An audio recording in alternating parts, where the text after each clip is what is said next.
Weekend with Ramesh season 4 ಕಾರ್ಯಕ್ರಮ ಧರ್ಮಸ್ಥಳದ ಧರ್ಮಾಧಿಕಾರಿ ವೀರೇಂದ್ರ ಹೆಗಡೆಯವರ ಮೂಲಕ ಶುರುವಾಗಿದೆ.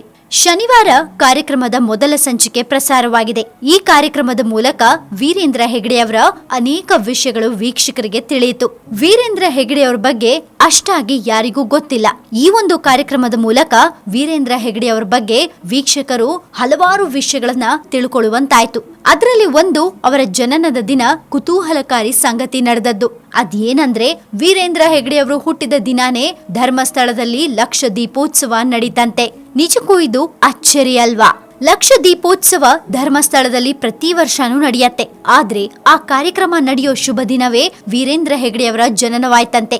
ಕಮಲಾವತಿ ಅಜ್ಜಿ ತಾಯಿ ರತ್ನಮ್ಮ ಮಗು ಹುಟ್ಟಿದ ಖುಷಿಯನ್ನ ಸಂಭ್ರಮಿಸಿದ್ರಂತೆ. ವೀರೇಂದ್ರ ಹೆಗಡೆಯವರು ಲಕ್ಷ ದೀಪೋತ್ಸವದ ದಿನವೇ ಹುಟ್ಟಿದ್ರು ಅಂತ ಅವರೇ ಹೇಳ್ಕೊಂಡಿದ್ದಾರೆ.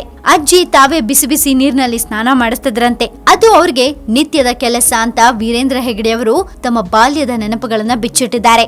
ಅಂದಿನ ದಿನವನ್ನ ತಮಾಷೆಯೊಂದಿಗೆ ವಿವರಿಸಿದ್ರು ವೀರೇಂದ್ರ ಹೆಗಡೆಯವರು. ಹೀಗೆ ವೀರೇಂದ್ರ ಹೆಗಡೆಯವರ ಜೀವನದಲ್ಲಿ ಅದೆಷ್ಟೋ ಘಟನೆಗಳು ನಡೆದಿವೆ. ಅದನ್ನ ಸ್ವತಃ ತಾವೇ ಎಲ್ಲರೆದುರಿಗೂ ಹಂಚಿಕೊಂಡಿದ್ದಾರೆ. ನಿಜಕ್ಕೂ ವೀರೇಂದ್ರ ಹೆಗಡೆ ಅವರನ್ನ ನೋಡ್ತಿದ್ರೆ ದೇವತಾ ಮನುಷ್ಯ ಅನ್ಸೋದ್ರಲ್ಲಿ ಎರಡು ಮಾತಿಲ್ಲ.